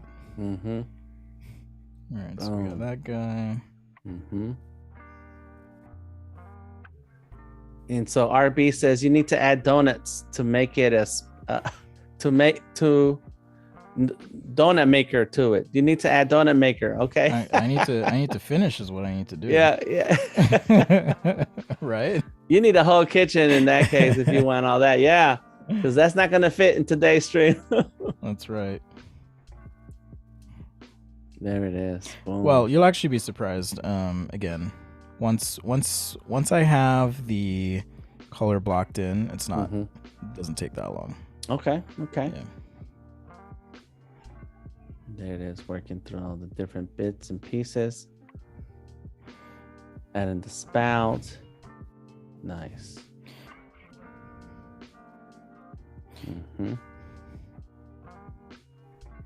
But since I know time's limited, I'm gonna be a little bit sloppier here and get it done. But catch up with the live streams and videos on YouTube, and you can see the same process from beginning to end. I see you where when you're live, you start the same way every time, and you just do the exercises. Oh, you've been checking that out? Oh yeah, oh yeah. So I've been watching your work for a while, and that's the sketch a day is what got me, because a few years ago, I think I've done 3 different years where I did draw daily. So I did a drawing every day, and but that's my limit, 1 full calendar year. I don't know if I can do it for Do it for however long. life. Do it for life. Yeah, I for mean, life. let's be real. Sometimes I do take a break. Sometimes I take a break, but you know, it's just an important part of, for me. I mean, I enjoy it for one. That certainly helps. Plus, there's the benefit of getting better at what you do. That's right. And that's the benefit that I see when I've done my everyday draw daily, where I post it, where I actually post it, because I draw every day anyway. But the posting part, the sharing, the streaming part, but you get actually see the change in your style and the adjustments that you make. They become easier and easier the more you do it, and every day is a great way of seeing your progress. Mm-hmm. Yeah, and then you get people commenting and being really hard with you. Oh no! I don't know if that happened to you at all, but oh man, when I started out, it was rough. Yeah, you're gonna have those kind of comments, but the community got your back. The community has your back, so let's not pay attention to them. Let's pay attention to the fans, the real fans. The real ones. That's right. The ones right here hanging out with us on Behance. Check us out at behance.net/live. If you're watching this on the Creator Cloud YouTube channel, please come on through on Behance. Getting a Behance account is free. Anyone can go ahead and get their Behance account. It is free to get. Just go ahead and register and start posting some of your work and checking out some of the live streamers that we have here on Adobe Live. Adobe Live is hosting live streamers on Behance, so stay tuned and check out the creative process. There's a whole tab here on Behance where you can click on live streams and see the current streams that we have going on every day. Come on through.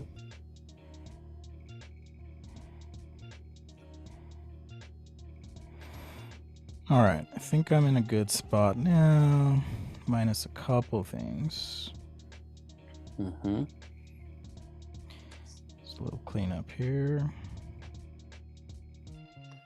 Looking good. Kaif says, before starting any design, do you first imagine it or just try random ideas to find something good? And I'm going to add that in the beginning, Spencer showed us the process of coming up with the idea and solidifying a list of things that you would be working on. So make sure that on the replay, you can come back and watch the replay and see the beginning so you can get a thorough understanding of the process that Spencer has shared here with us today. Yes. Simple way to put it. Simple answer, yes. Right. I plan things out, but there is a thought process there for sure. And that's a thought process that you came up with through all your years of design, or is that something that's taught? A little bit of both. You know, in school, you kind of learn a rudimentary process for getting things done. And then through experience as a designer, you realize certain things, certain parts of what makes, in my case, successful products. And combining all that experience, you can, like, there's a lot of overlap in life. I guess that's an easier way to put it. There's a lot of overlap in life. So for me, it's a bit of both. Okay. Take a little bit from here, take a little bit from there, and then find the process that works for you, because you can take two artists who draw similar, but their process will take them through their own particular experience, and you end up with similar looking things, but they come there from different routes. Exactly. So, so it all's going to depend on the artist. All right. I almost forgot my nose here. important part. Bam. Gotta have that handle to push down the bread into the toaster. I can't stop this from looking like a dog though. So I'll see what I can do here. And you know, when you mentioned the dog, I was thinking about I did see that Tom Hanks movie where he has that robot dog. Oh yeah. Yeah, so that toaster could be the head of a robot dog. Finch, right? Yes, that's right, Finch. That's right. Yeah. Yes. So you know, there's still room for a dog toaster robot. Adding some details. Yeah, I'll figure out some sort of eye.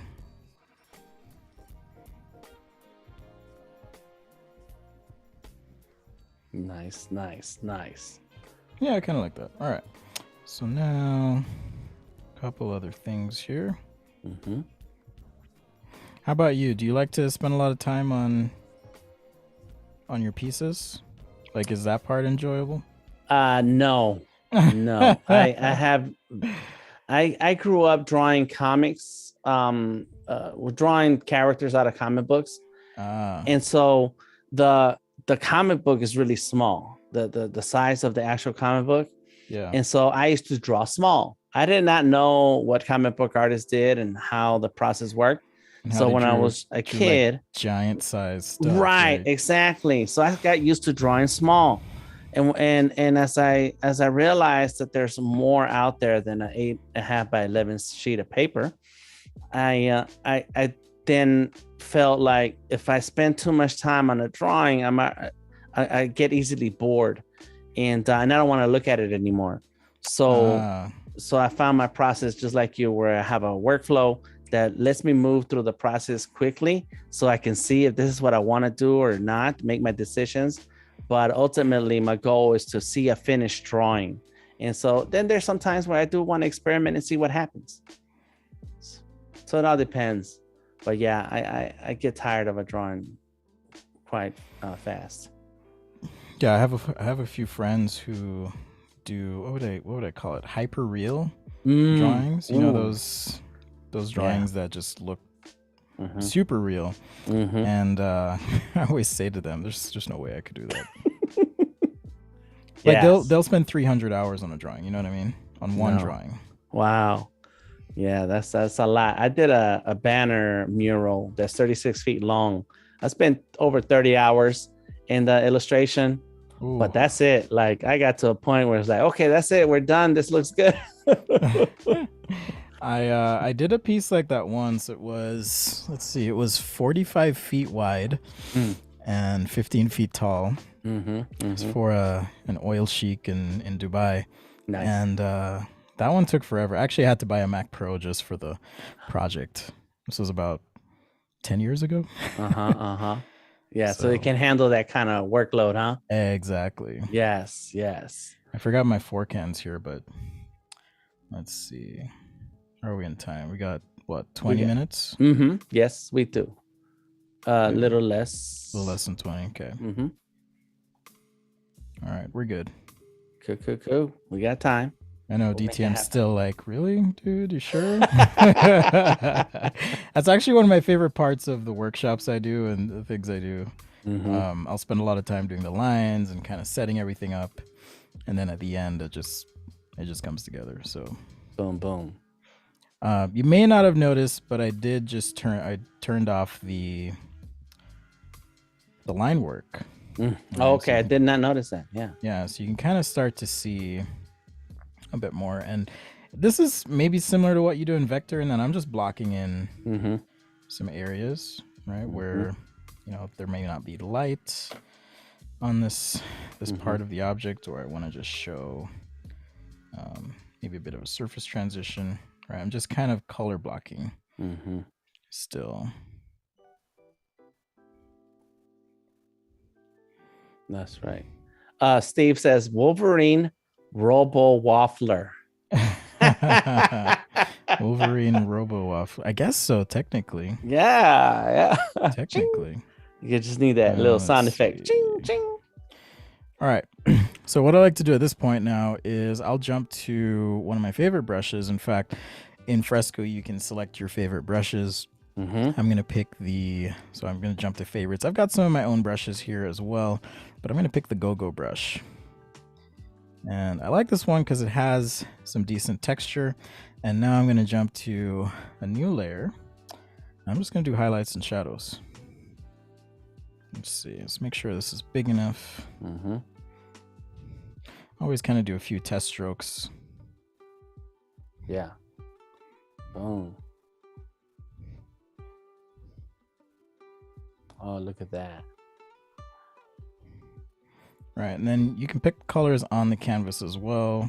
Mm-hmm. So if I need to go, back and blend something in, we can do that. The other thing I try to do is work light until you get it right. So don't jump in there unless you're super comfortable and confident. I try not to jump in with super bold colors all at once or highlights or things like that. In this case, maybe right on this little edge here, and maybe I'll have a nice little highlight spot there. Work light till you get it right. Light till you get it right. Nice. Okay. Less is more. Light till you get it right. And I'm really zoomed in, so when I zoom out, right, I'm gonna have a nice tighter look to all this. It looks like a highlight on a metallic texture, metallic material. Yes. Yeah, that's the idea. And if I want to get a big area textured in, I can just do that. But I have my base color, which helps me move a little bit quicker here. I see. And these brushes are pressure sensitive, so if I want more pigment, I can throw that in. Here I've got these two colors, so right on this border of these two colors, if I want these to blend, just pick one of the two colors, whichever one it is, and just lightly paint on the border, and now I have a nice transition. And so you're getting your values in there, little by little, working it up. That's the idea.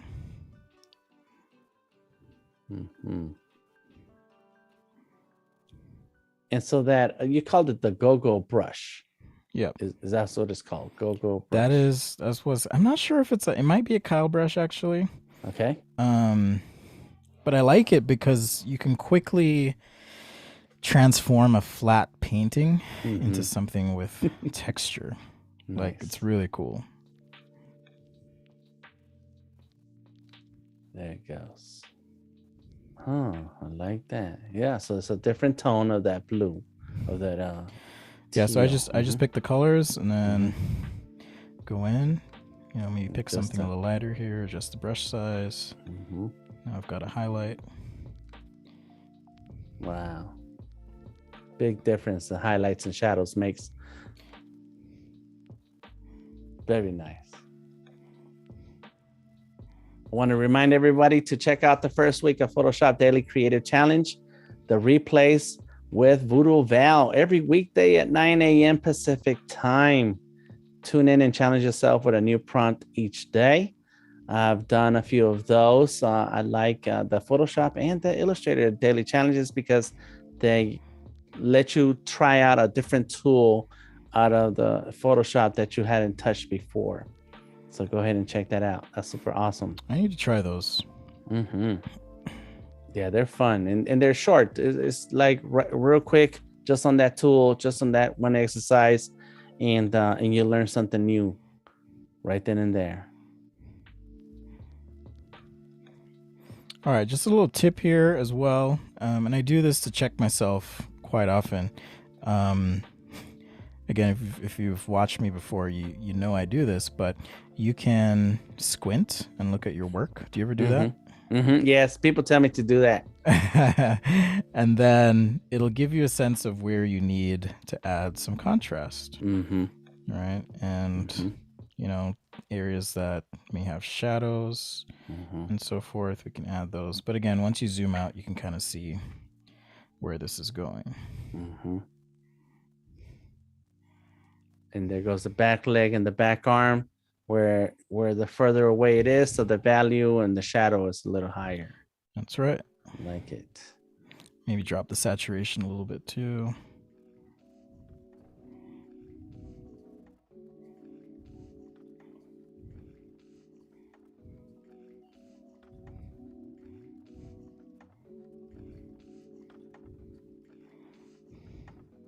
Nice, nice, nice.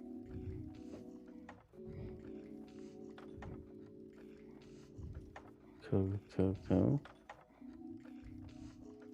Stick around later on for the creative encore of Illustrator Daily Creative Challenge with Andrew, immediately followed by video editing with Justin. So there's lots to do here on Behance Live. How do you say Andrew's last name? I've always wondered. I didn't say it because I don't want to mess it up. Yeah, I have no idea. Yes. Hawk Rail. Hawk Rattle? I want to say it's Hawk. Hotch. See, so I'm from LA. My parents are from Mexico. I speak Spanish and English, so my accent, it's always gonna mess me up with words that have a weird spelling. Yes. I speak Tex-Mex. Oh, there you go. Yeah. Parque la troca. Parque la troca. Yes, there you go. Park the truck. Yeah. Yeah. It's not estacionar. It's right. It's, yeah, DTM knows what I'm talking about. Wade with the info. If this is the gouch, go brush, then it is a Kyle T. Webster brush. Okay. There we go. Yeah, I like it because again, you can just see how easy it is to like make something feel more like a painting. Obviously, need a little more time in a few areas, but you know, just a few quick strokes. Yeah, you can start to put something together.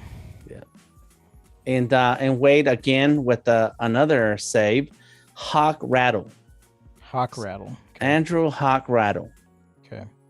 Got the word hawk, the word rattle. Say it together. Hawk Rattle. Hawk Rattle. Got it. Thank you, Wade. Appreciate that. Thank you, and apologies, Andrew. We love you, Andrew. We love your work. And so that's the connecting pieces to the shoulder. Yeah, I forgot that. That's right. That piece. So just a little touch up here. All right, you know what? I'm gonna admit defeat and say I'm gonna focus on this back view. DTM's like, I knew it. Yeah, well, I knew it. There was no way. Well, I wasn't sure. I know that if it was up to me, I had to have one in the oven already, like the cooking show. Oh, yeah. I like to do it, one, for the challenge, but two, just to show people, like, you know, here's the real process of how I'm doing this. So yeah, I definitely show my process, but it's like, okay, so now that we've shown you enough of the process steps, here's how it's gonna look when you're done. Gotcha. Yeah.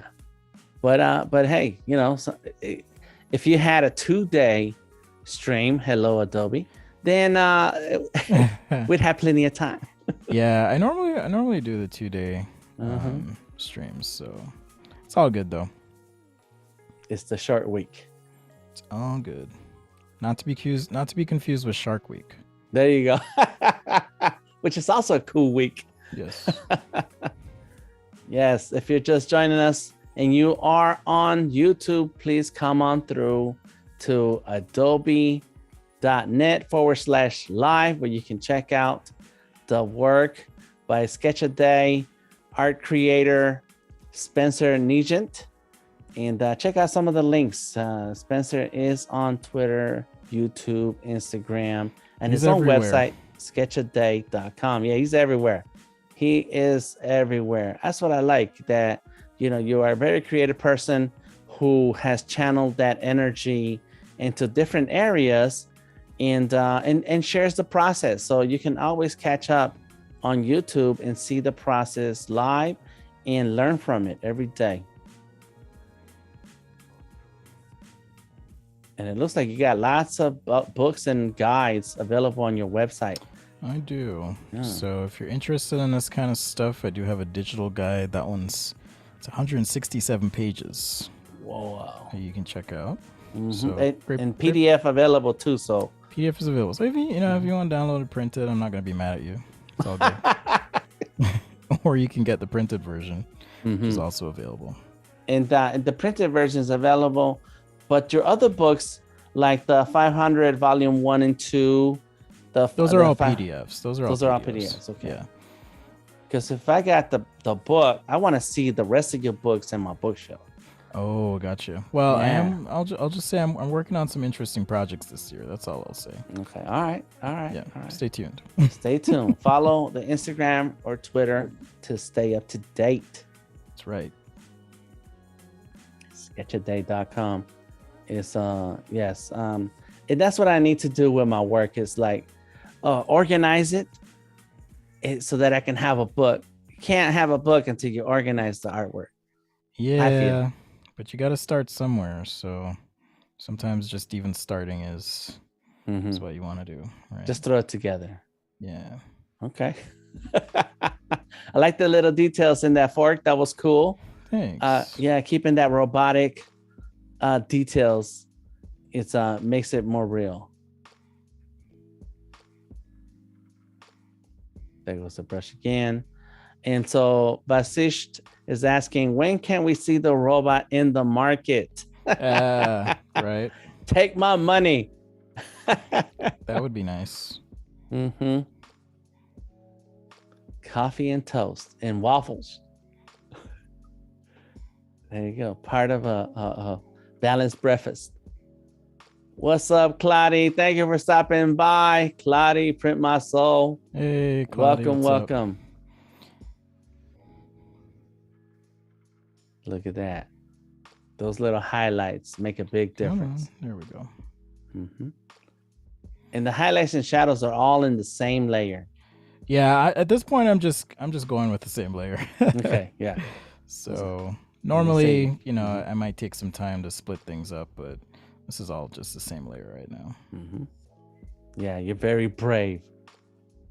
Yeah, there's always a fix, right? That's right. Sometimes it means starting over, but there's always a fix. That's what I like to say. And it's digital, so you can always play around with your shadows, with your eraser, with your paintbrush, and make adjustments. Yes. Claudia says, "Hey, so good to see you guys. It's so good to see you."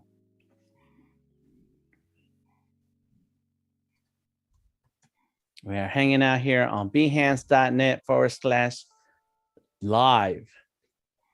Check out the rest of the live streams by clicking on the live streams tab here on Behance. Come on through. Yes, Spencer and DTM. That's right.